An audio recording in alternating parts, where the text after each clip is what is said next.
Grabe yung baha, oh. For sure, marami naman nakurakot si Dad. Paldo. Oh, Cheska, ba't ang aga mo? Di ba traffic kasi baha? Ay, opo ma'am, baha nga po eh. Kaya pinag-helicopter na ako ni Daddy para safe ako. Kawawa nga po yung mga tao eh. Wow, sana all. Ah, yes Daddy? Opo, nandito na po ako sa school. Yung baon ko 1 million ha, send mo na. Ha? 1 million yung baon niya? No! Binasa mo yung Chanel bag ko! Sorry, Cheska. Alam mo ba kung magkano to, ha? 600,000 to! Mas mahal pa to sa bahay nyo! Napakamahal naman yan. Whatever. Papabili na lang ulit ako. Salamat ka, mabait ako. Nahiya naman tong 300 peso ng bag ko. Be, tara sa kantin. Nag-crave ako ng siomay tsaka ng kwek-kwek. Tara. Pwede bang sa Wolfgang na lang tayo mag-lunch? Hindi kasi ako sanay sa mumurahing pagkain. Be, anong kala mo sa akin? Anak ng CEO? Ano ba yan? Hindi ba kayo binibigyan ng allowance ng daddy nyo? Ako na nga lang. Hindi ka naman ganyan dati. Okay, class. Si Cheska na ang bago nating treasurer. Ma'am, wag si Cheska. Kukurakutin niya lang yung class funds natin. Parang tatay niya. Flood control, ayaw. Gastos, gusto. Kaya mayaman si Cheska kasi korap ang pamilya niya. Ang laki ng tax na binabayaran ko. Sa Disney Princess pala natin napupunta lahat. Habang kami, binabaha na dito. Ikaw pa helicopter lang. Wow, napaka-lavish mo naman. Tsaka, pairam muna ako nito Chanel bag mo ha. May ambag din ako dito, no? Hindi kami titigil hanggat walang nakukulong. Deserve nyong magdusa. Ayun na, bilisan mo! Hala, dugo ba yung pinampunas niya sa mukha niya? Anak, tignan mo to, oh! Ano yun, Nay? Anak, ano yung nasa mukha mo? Dugo ba yan? Ginagaya mo ba yung pinupload ko? OA ka talaga, Nay. G2G peeling solution to. Gentle exfoliating to. Tinatanggal nito yung mga blackheads, whiteheads, tas nakakaliit din ng pores. 2 times a week ko to ginagamit, kaya instant glowing at smooth na yung texture ng skin ko. Ay, perfect yan, anak. Ang dami ko pa namang blackheads tapos ang laki pa ng mga pores ko. Charan! O, ito, Nay, sa'yo na to, ha. 199 pesos lang yan. Thank you, anak, ha. Huwag mo na ulit ako gugulatin ng ganun, ha. OA ka lang talaga, Nay. Nay, alis na ako. Anak, nagtoothbrush ka ba? Parang medyo may amoy. Ha? Oo nga. Pero nagtoothbrush naman ako, Nay. Sigurado ka bang hindi fake yung nabili mong toothpaste? Di ko alam, Nay. Nay, nakauwi na ako. Oh, anak, anong nangyari dyan sa mukha mo? Nagre-rejuve ka ba? Ha? Na-sunburn ako, Nay! Naglagay naman ako ng sunscreen eh. Anong nangyari sa mukha ko? Ayan ka na naman eh. Sigurado ko bang hindi fake yung nabili mong sunscreen, ha? Di ko alam kung totoo yun, pero mura lang kasi yun eh. Bakit parang puro fake na lang nabibili ko? Bili na lang ako sa Shopee Mall. Nay, yung mga parcel ko, dumating na ba? Oo. O, eto. Ano naman yung mga yan, ha? Mga essentials, Nay, like this Belo Sun Expert Dewy Essence na buy one, take one. Alam mo na, malapit na ang summer. O, eto pa, Nay. Colgate Optic White, Purple Toothpaste at O2 Aromatic Menthol para sa fresh breath at whiter teeth. Anak, sigurado ka ba mga authentic yung mga pinagbibili mo, ha? Oo naman, Nay. Eto, sigurado na talaga ako dito dahil sa Shopee Mall ko to nabili. Nandito na kasi mga big brands pero lower than SRP. Ayan ang gusto ko, sa sigurado. Lahat dito 100% authentic. Kaya kayo, shop na dahil sigurado sa Shopee Mall. Samahan niyo ako magpaligo kay Ravi. Tara, calm down, calm down. Ravi, say hi. Ayun na. So, alam niya na yung spot niya kung saan siya maliligo. Binabasa ko muna siya para kapag sinampo ko siya, mabula na. Kami, boy. Oh. Ayan, ganyan lang siya. Like that. So guys, si Ravi lang yung dog na nagstay sa amin kasi yung previous namin dogs, yung isa poodle and then yung isa yung shih tzu. Parang 3 months pa lang sila, tapos parang nagkasakit ata ng parvo. And then yun, nawala. So natrauma na ako sa mga small dogs.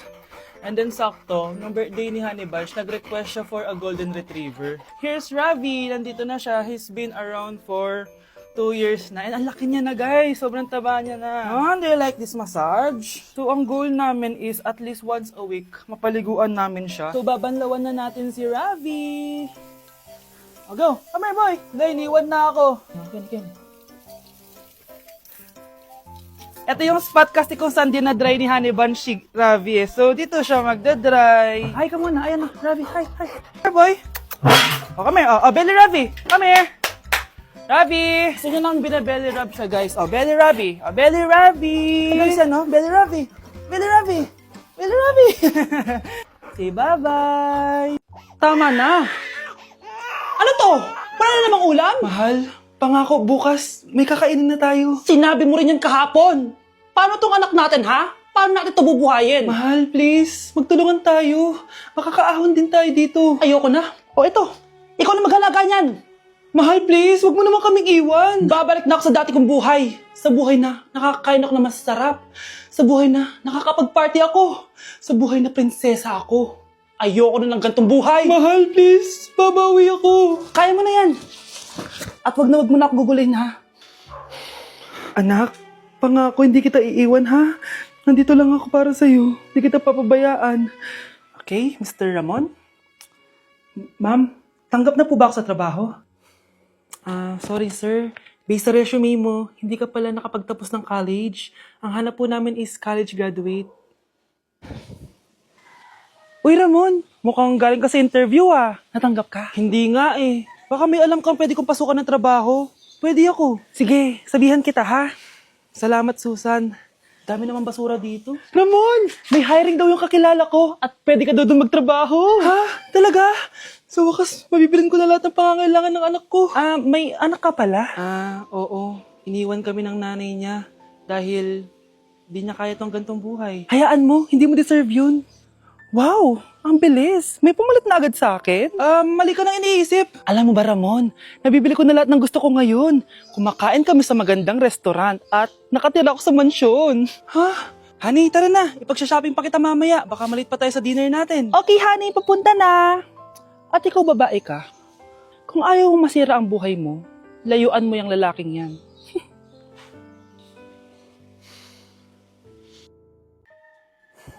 Iniisip mo pa rin ba yung sinabi ng dati mong asawa? Baka totoo nga. Na isa lang akong hampas lupa. Na hindi nagaganda ang buhay. Ano ka ba? May anak ka na umaasa sa'yo. Tsaka, magkakatrabaho ka na, di ba? Hindi ko na alam. Sobrang bigat na. Pero salamat, Susan. Napagaan mo loob ko.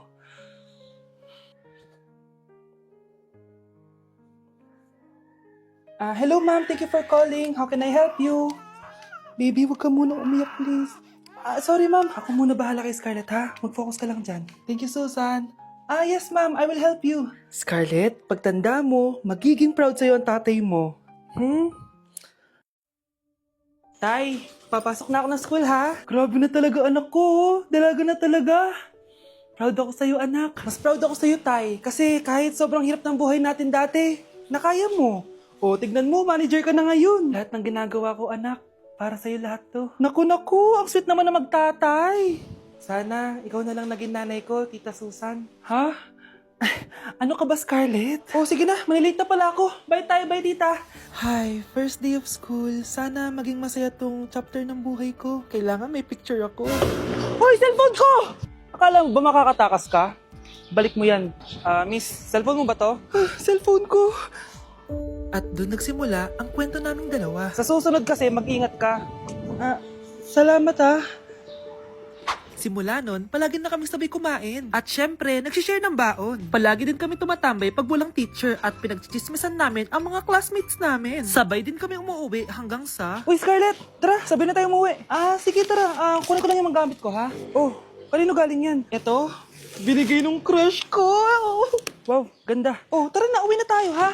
Di na pala ako sasabi umuwi. May gagawin pa pala ako. Sige na. Hoy, sabi mo sabay tayo umuwi. Ano nangyari dun?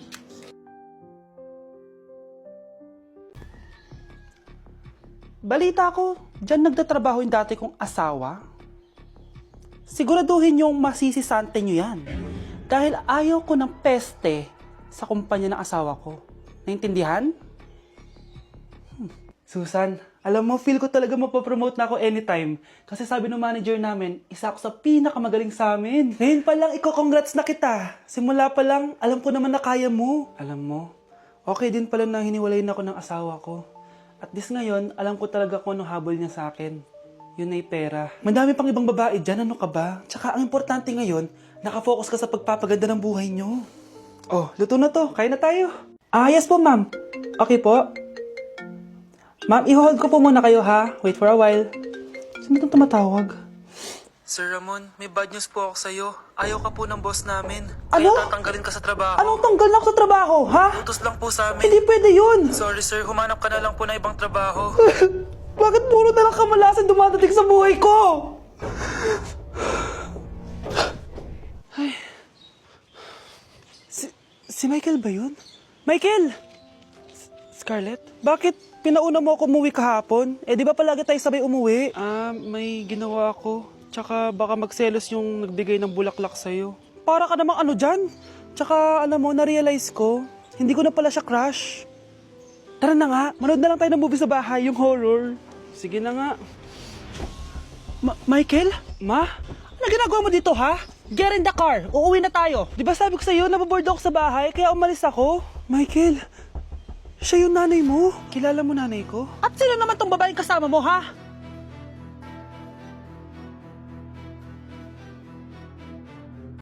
Ikaw, Miguel, ayaw na kita lumalabas ng bahay. Naiintindihan? Ano? At pwede ba? Huwag ka nasasama dun sa kaibigan mo hampas lupa na yon.